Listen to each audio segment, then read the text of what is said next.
Zac, when you first saw the first part of the block, did you have an immediate fear of dread, or did you just kind of watch the play itself out? No, it's not a great feeling. First of all, that's something we can't have happen. But fortunately, I guess I could say luck went our way on this one. And so good job by Muma there, collecting the ball and giving us another chance at it and taking advantage of it. It was a tough sequence of events leading up to that itself. But again, fortunate that our guys were able to step up and make some plays to help us win the game. Are you happy with given the losing streak? Are you happy with getting a win, or do you feel like we Yeah. should have been that No. close? We're going to enjoy this, and it's a short week, but I'm so proud of our guys for sticking together, through a lot of adversity over the last month. Hadn't had this feeling in a while, so we're going to enjoy it for the 4 hours we get to enjoy it before we get back to work tomorrow and get ready for Tennessee. But again, proud of the guys. The way that they've responded with every practice, every rep, every meeting has been like a team that's in the mix, in the hunt.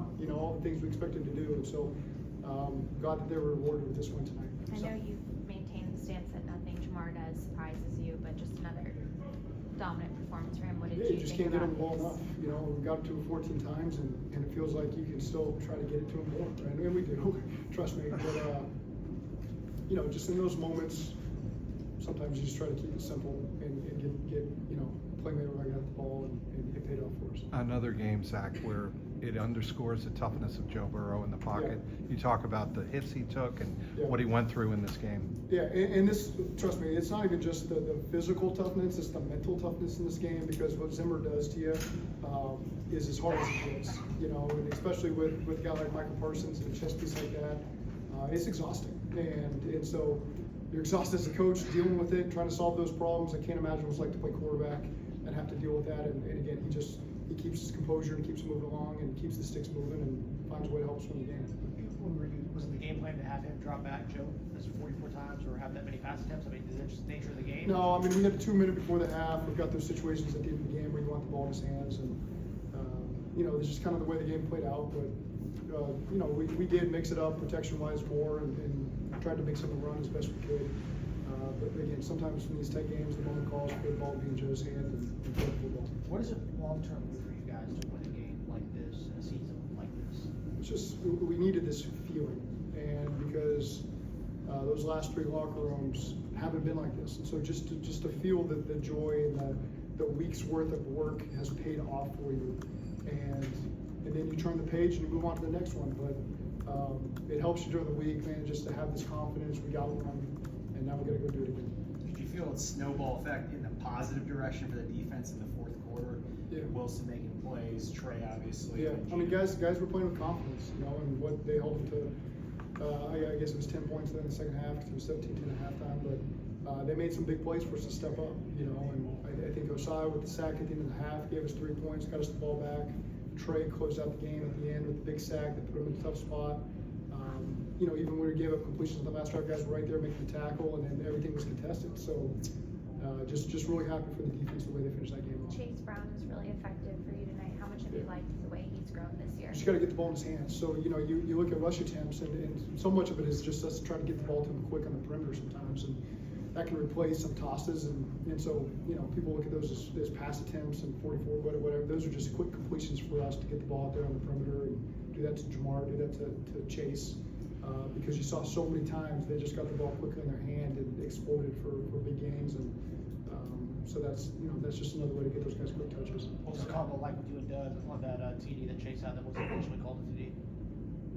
What was the combo like with you and Doug on challenging that play whenever it looked like he might have gotten in what was rolled out? Yeah, I can't see. Doug and I are the only people that can't see anything. So we're just relying on the guys upstairs, and they did a good job with the feedback that it appeared that it was a touchdown, and so that's why we challenged it. It looks like he's just been really explosive, hit the hole hard, and he just ran really aggressive all season.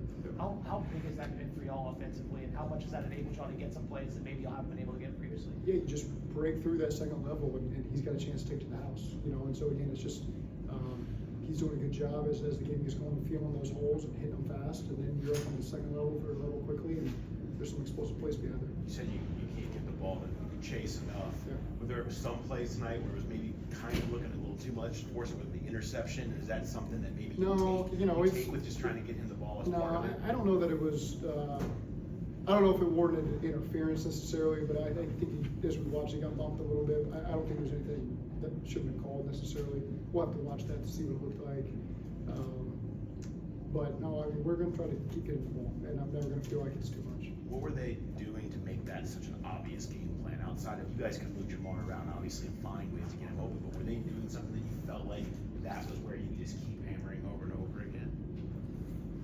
No, I mean, we just tried to make him the primary as much as possible, and just, you know, we did him touches on jet sweeps and quick perimeter throws, and, you know, Joe checked a couple of those quick throws to Gesicki and Jamar as well, and, again, you got to give them credit. It's a good team. They fight the right way. We got a really good coaching staff. They make it hard on you. Got so much respect for Mike Zimmer, and I mean, it's exhausting. It's exhausting during the week, getting ready for him. It's exhausting during the game, playing against them, and just happy we ended up on top. Were there any conversations, Zach, with Joe when he got dinged up, face masked, and put that sleeve on his left knee? Were any conversations there? Don't ask questions you don't want the answer to. I guess when we get to game ball, I guess,